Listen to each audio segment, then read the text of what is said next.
Hey, are you thinking about building a new home somewhere in the Phoenix metro area, maybe in the Southeast Valley? Well, good for you, you're on the right track.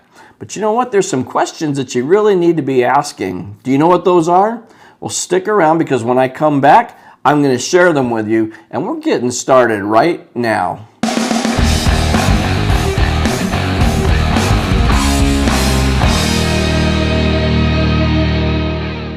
Hi and welcome back. My name is John Ferrin. I'm a realtor with Home Smart Lifestyles here in Queen Creek, Arizona. And on this channel, we talk about all things real estate as it pertains to Queen Creek and the surrounding area.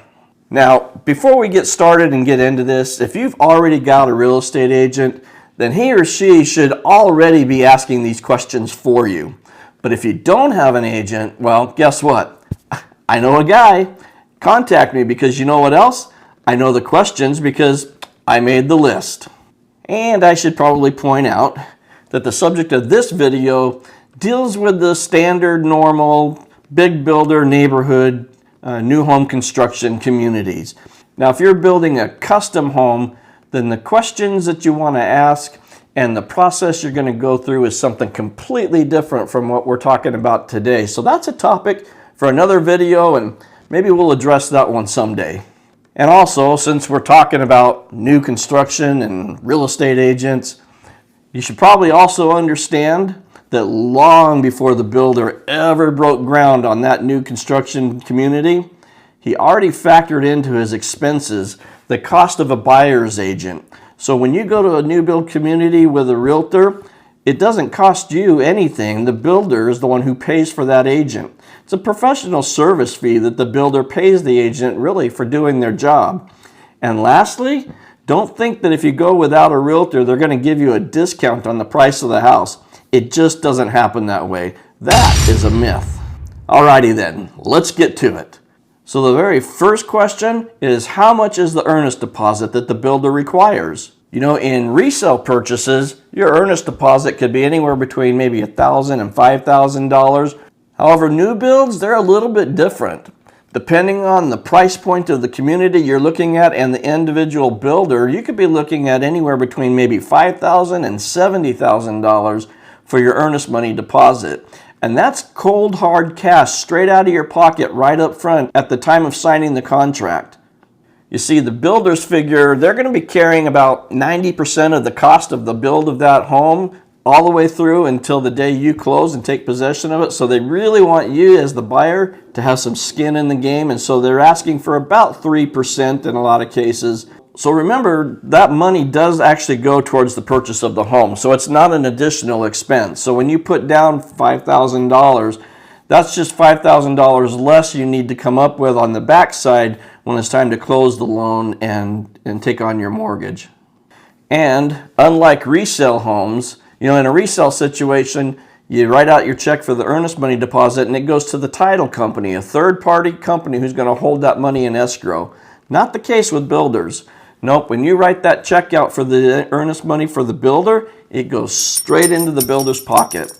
That's how he pays his employees. That's how he buys the materials to build your house with. That's how he pays his bills, is with your money. And again, it goes back to if they're carrying 97% of the cost of that house, they want you to have some skin in the game. Because as you know, building materials, cement, lumber, cabinetry, the workers involved, none of that is cheap, and somebody's got to be paying for it. And now question number 2 actually falls right in line with that. And that is the earnest deposit refundable? Well, the short answer is no, no, no. You know, there are some instances where you can back out of the contract and you'll get your money back. But in the overwhelming majority of situations, if you back out of the contract, don't even think about seeing your earnest money deposit coming back to you. Sorry to be so blunt, but that's just how it is. So question number 3, what are the incentives that the builder is offering to the buyer? So builders often will offer some sort of cash incentive to the buyer. So they might offer $5,000 towards your closing costs, or they'll give you a $7,500 credit to be used at the design center.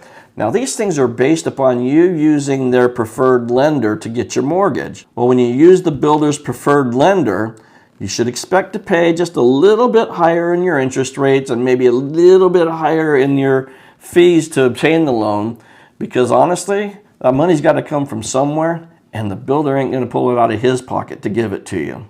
Also, one thing we're starting to see in today's market is some builders, they're not offering incentives anymore. They don't need to do that because there's plenty of buyers who can and will purchase their product without any incentives. So that's kind of a new trend we're starting to see. So the next question you want to ask is all about the timeline of the build. How long is it going to take from the time you sign your contract to the time you move into your house? How long is that build time? Well, you know, there's a lot of factors that go into this. A couple of years ago, build times were running maybe 6, 7, 8 months. Today, we're looking at 9, 10, 11 months. And in a lot of cases, it's going to take a year or more to get your home built. Now again, that's from the time you sign the contract to the time you get your keys. So when you sign your contract, they don't go out and break ground the next day and start working on your house. Just be prepared that in the first 3 or 4 weeks or so, maybe longer, you'll drive by and you'll check at your lot and you'll be all excited and nothing will have changed. And you'll be thinking, why aren't they building my house? Well, there are things going on behind the scenes, such as permitting processes and getting materials ordered and inventory and all that kind of stuff. So there is things going on. It's just not always out front for you to see it. And there are things that are completely outside the builder's control that can affect the length of the time it takes to build your house. Things such as weather delays. There could be forest fires in California where the lumber's coming from, and that puts a kink in the supply chain. There could be illnesses. We've been dealing with COVID-19 now for over a year, and that's caused delays. So there are things outside the builder's control. So really the name of the game when you're building a house is patience. Patience is key to getting through this process. So when you sign that purchase contract in the office, there were a couple of really important decisions that you had to make at that time. You know, almost every floor plan is flexible. You can change a bedroom to a den. You can make a 3-car garage into a 2-car garage. You can bump out a wall. There's all these different options that you can do. Well, at the time you sign your contract, that's when you make the decision on those options. Those are called your structural options. Well, you might make those decisions, and then 2, 3, 4 weeks down the road, you think, oh, did I really want to do that? Or maybe I should have done this. So that leads me to the next question, and that is, can I make changes? And if so, is there a fee involved? Usually, once those decisions are made, they're pretty much set in stone. But you do sometimes have a little bit of wiggle room, a little bit of time where you can go back and make some changes. But there will be a fee associated with those changes. Usually that fee runs somewhere between $250 and $500 per change. Now when changes are made, sometimes building permits have to be reissued, plans have to be changed, so there's a cost. Also, the builder has already ordered all of the materials needed to build your house. So the doors, the windows, all of that's already been ordered. So to come along and make a change is just about impossible. You know, maybe the builder goes down to Home Depot and Lowe's and grabs stuff off the shelf there to build your house with, but probably not. And if that's the kind of builder you're working with, you probably should have hired a realtor to help you pick a better builder. Just saying. Also, I think they attach a fee to it because it makes a great deterrent. If you want to make 5 changes and you know that's going to cost you $1,500, there's a really good chance you're not going to make any changes at all. So the next question is, are there any lot premiums? And if so, how much are they? You know, every development, it's going to have its standard lot size and its standard lots. And the lot comes with the house. It's included in the purchase price. But most of the lots are going to have a little added premium attached to them. If your lot's a little bit bigger than the standard, or the view's a little bit better than the standard, or it's a corner lot, or it backs up to a wash, anything that makes it different than the standard basic lot, they're going to add a premium onto that.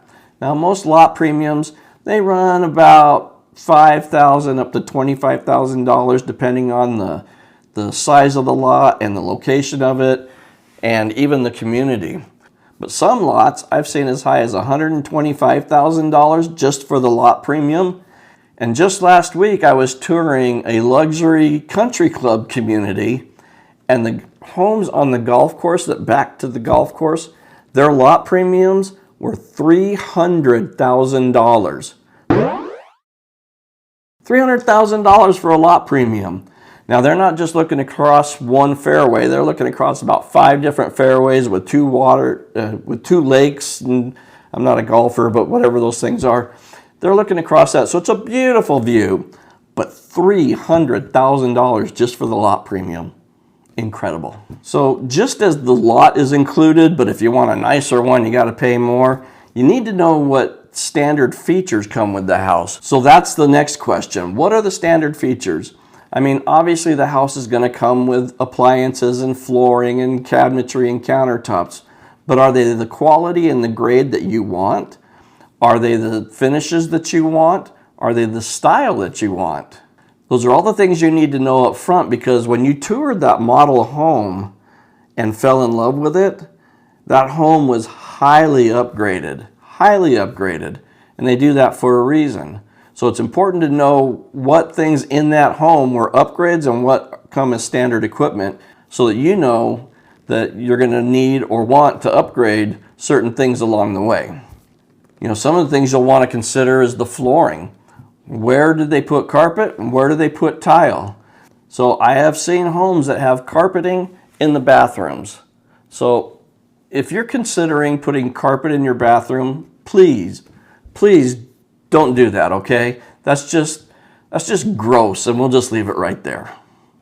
Now the time to make all of these upgrading decisions, that happens at the design center. So anywhere from 3 to 6 weeks after signing your original purchase contract, you'll have an appointment where you'll go to the design center. And that's where you'll pick out your upgraded flooring, your upgraded countertops, your upgraded cabinetry, your upgraded lights, your ceiling fans. Anything really that you want to upgrade in the home, this is where that'll be done. Now, most buyers, they're spending anywhere between 12 and 15% of the base price of the home at the design center. So that seems to be a pretty good average. So you keep that in mind as you contemplate going to the design center. You're paying the base price of the house, but you're most likely going to be upgrading some things. So make sure you've worked that into your budget. Now the design center is a great time to have your realtor with you, because your agent should be able to kind of give you some guidance and direction as to which upgrades are going to give you the most bang for your buck in the resale market. Also, which upgrades you should have the builder do as opposed to doing them yourself. That is a consideration. Do you want the builder to do the upgraded flooring, or is that something you want to do on your own later? Or the backsplashes, or the ceiling fans? Now, sometimes the builder's prices are outrageous. I was with a client recently at a design center. They picked out this kitchen faucet, $650 for this faucet. Well, I built my home with a different builder. I have the exact same faucet, and it was $250. So sometimes the pricing is outrageous, but other times the builder's pricing is very reasonable and probably better than you could get on the open market. So just things to keep in mind. The thing about having the builder do some of these upgrades for you is, one, the cost gets rolled into the purchase price of the home, so it all just becomes part of your monthly mortgage payment, as opposed to doing it on your own later when you actually have to open up the wallet, pull out the money, and start shelling out $10,000 for window treatments or whatever the case may be. The other thing is, if the builder does the work, then it's all covered under the builder's warranty. And then last, but certainly not least, the last question is there an HOA or a homeowners association? And if so, what are the rules and how much are the monthly fees? You know, most neighborhoods that have been built in the last, 40 years or so, they're going to have an HOA. That's just the nature of the beast these days. And yeah, there's been a lot of stories in the media about HOAs gone wild, but honestly, in my experience, I've never experienced that. So I think sometimes there might be 1 or 2 instances out there that get all the attention, but the reality is HOAs, they're usually pretty good. So what you're going to want to know, though, is how much are the fees and what do you get for that? The communities that have the pools and the tennis courts and the playgrounds and the walking trails and all these other great amenities, well, your HOA fees are going to be higher than the communities that don't have any of that. The other thing that you really want to know is what are the rules of the HOA. You want to know what you're getting into up front. For example, I worked with a client who was selling their property, and one of the rules in their HOA was that if you own a pickup truck, you can't park that truck in your driveway. It either needs to be in the garage or it needs to be down the street at the community guest parking. Can't be on the street, can't be in the driveway, garage, or community parking. Well, if you own a pickup truck, that might be a little bit excessive for you. So you want to know just exactly what you're getting into. And remember, should you ever violate any of these HOA rules, you run the severe risk of being on the community Facebook page and being called out and scorned by the rest of the community.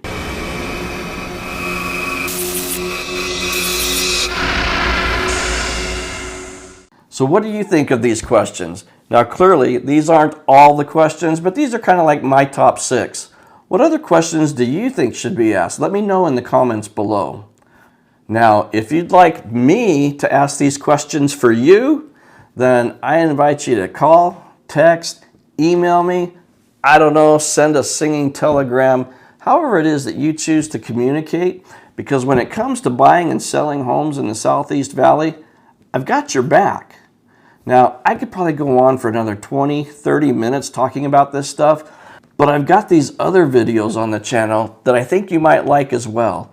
So feel free to surf around the channel, click on whatever jumps out at you. You might find one that you like. While you're there, be sure to hit that subscribe button, click on the bell so you're notified every time a new video gets uploaded. And you know what? You may as well follow me on social media right here. Now, while you're busy doing all of that, you know what I'm going to be doing? I'll be right here looking forward to seeing you in the next video.